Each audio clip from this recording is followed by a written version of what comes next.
Welcome to another episode of Wine Still of the Week, where I go find a bottle that is under $20 that's punching above its weight class.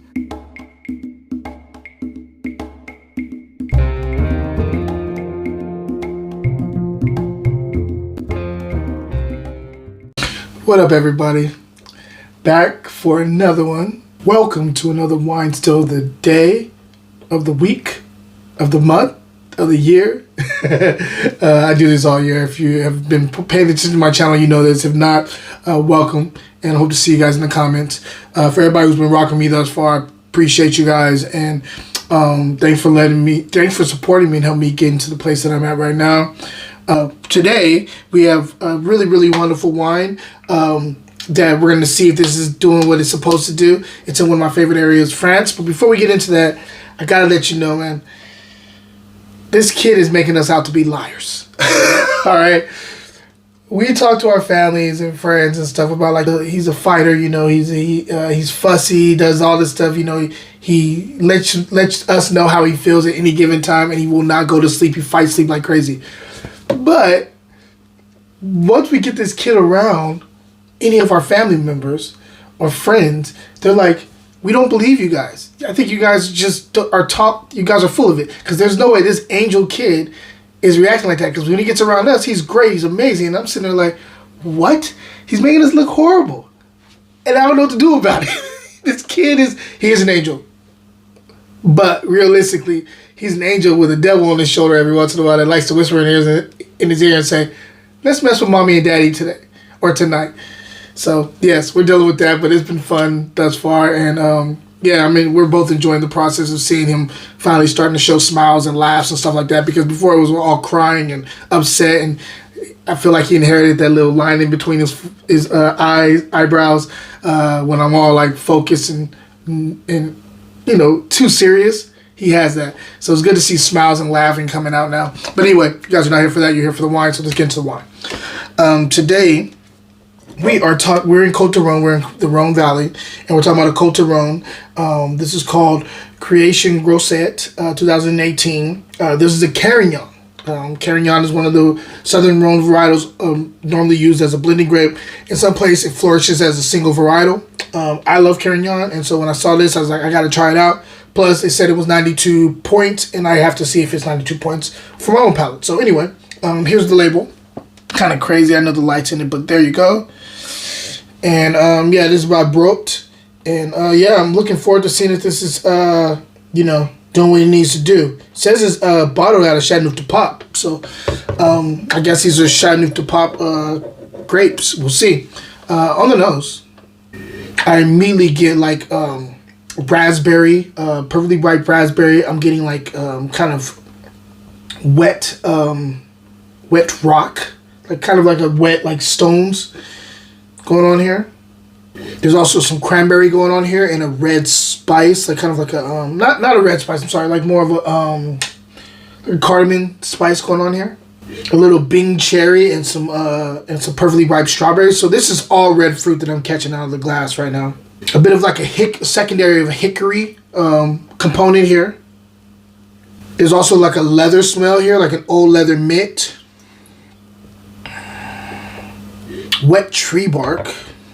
No, scratch that. It's not wet tree bark. It's like sun-kissed tree bark. It's like kind of being in the redwoods over, like if you're going Northern California. If you ever reach the redwoods, and it's really hot outside. You walk through that forest, you'll catch this kind of like I don't know, musty, but it's not musty. It's like kind of musty, woodsy smell. And I'm catching out on the nose here. A little bit cedary kind of. I'm also getting violets here, so I'm definitely getting some like blue flowers, purple flowers, and a kiss of vanilla. Let's go ahead and taste and see if anything translates into the palate. This wine has great intensity of fruit. Talk about structure first. Let me go ahead and get another taste of this. Acid is medium plus here. Yeah, good amount of acid. Wow. Tannin is medium, almost medium minus, but medium. Let's stay at medium. Finish is long. There's intensity of fruit and flavor throughout the palate. So there's no dip in the mid palate or the third quarter or anything like that. It just kind of stays consistent throughout the palate. Great mouthfeel here. So this wine up front skews towards more of the raspberry area. Definitely has some raspberry. As it transitions, you get more into that cranberry, cherry thing. Raspberry or strawberry gets thrown out the window. I'm not catching it too much on the palate. As you get in the third quarter, you get more of that earthy. You're getting like kind of this, a little bit of a bitter seed thing going on, which is interesting. Also getting a little bit more of a like a kind of like a truffly thing going on too. Underripe. Or I don't know if it's underripe, but it's not like a fully grown truffle. It has that kind of that tartness that you would catch if you've had truffles that have not fully, come to where they should be. There's also like this underripe coffee ground thing on the finish that I'm digging. This is a very complex wine, very fun wine. Highly recommended. Tastes a little bit more. There's a great minerality and a dryness also around the outside of the palate. I like this wine. I think it's a good barbecue wine. I also think like if you're looking at like something like red meat, like hanger steak, this would go really well with. It's medium body, medium plus. It's kind of in the middle of that. And where I found it, so this is definitely a steal here. Where I found this, I'm not always at this place, but I wanted to show them some love while I was there. Before I give that, my scoring for Wine Still of the Week will be right back. In this book, it's a vibe.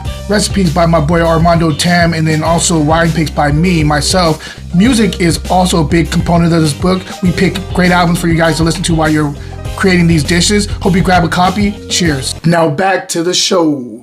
For this 92, I can't go, but I'll go 89 plus. 89 plus is a good score for this. Highly recommend it. I got this at Costco. And I got it for $11, so really, really good price for this wine. Punching way above its weight class. I highly recommend it. Go grab yourself a bottle of this. Also, question of the day, and this is going out to. This is not wine related. This is going out to everybody out there who, you had kind of channel yourself back to being in your 20s.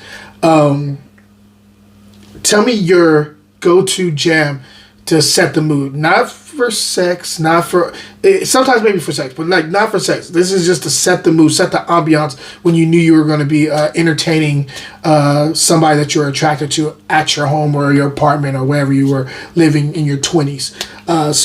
What is your go-to song? What was your go-to song back then?